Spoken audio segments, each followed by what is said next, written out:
let's meet our next team of challengers.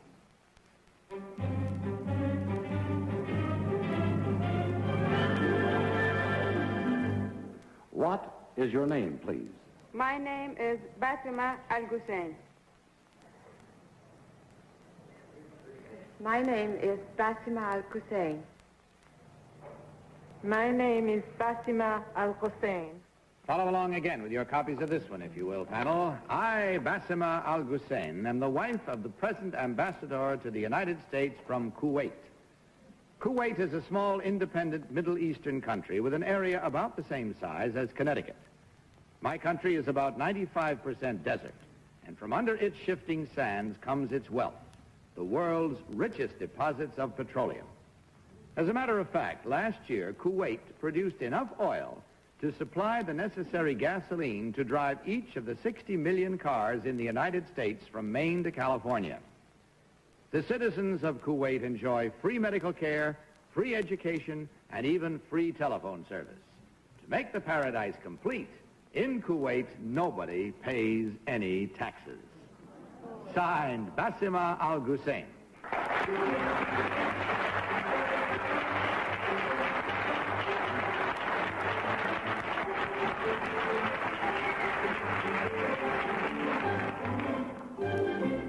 Panel, each of these three ladies claims to be Basima Al-Hussein, and we'll start the cross-examination with Kitty Carlisle. Kitty? Thank you, Bud. Oh, I'm delighted to meet you, whoever you are. I've always wanted to go to Kuwait because it enjoys such a marvelous reputation, due, I think, to the enlightenment of your ruler. By the way, number one, what is the ruler called? Sheikh Sabah Al-Salim. Thank you. Number two, is it true that you have a kind of marvelous gymkhana every year where the tribesmen come and do wonderful things with the horses? And Oh, yes. How many people come to that? Well, most of the population, which is not very big, really. Number three, do they have Bedouins and Tuaregs in the desert there? Yes, Bedouins are nomads, and they live in tents, and they do come to Kuwait. And they do their wonderful horsemanship. Yes. Number one, how come this ruler got to be so enlightened? He's a wise man. Did he go to school in Western Europe? No, in the Middle East only. Number three, does he have many wives? Tom Poston.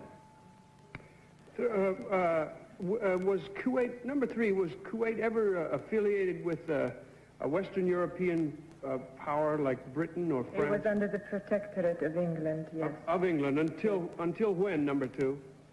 Until 1961.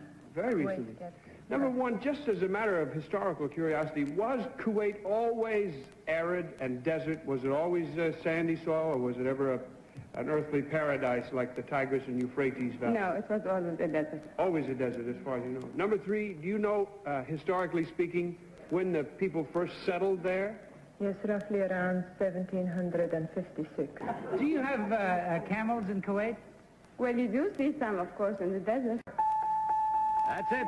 Time for you now to mark your ballots. So please mark them at once, without change, without any consequence. All ballots marked? All right. Tom, for whom did you vote? But number two has blue eyes, and a lot, you would expect her to have brown eyes, but she has blue eyes, and I figured maybe she's a Berber, so I voted for blue. Orson. Hey, Berber. Yes. All right. I voted for number three because, I don't know, I can just picture her living in a fine, lush house with a million servants. I voted for number one because I can see her eyes peering over the yashma. She has a kind of a grasp, I think.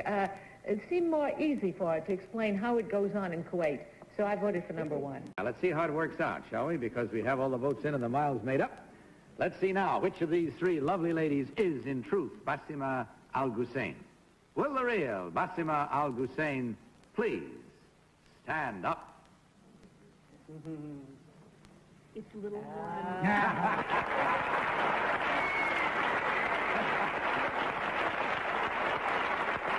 Good job.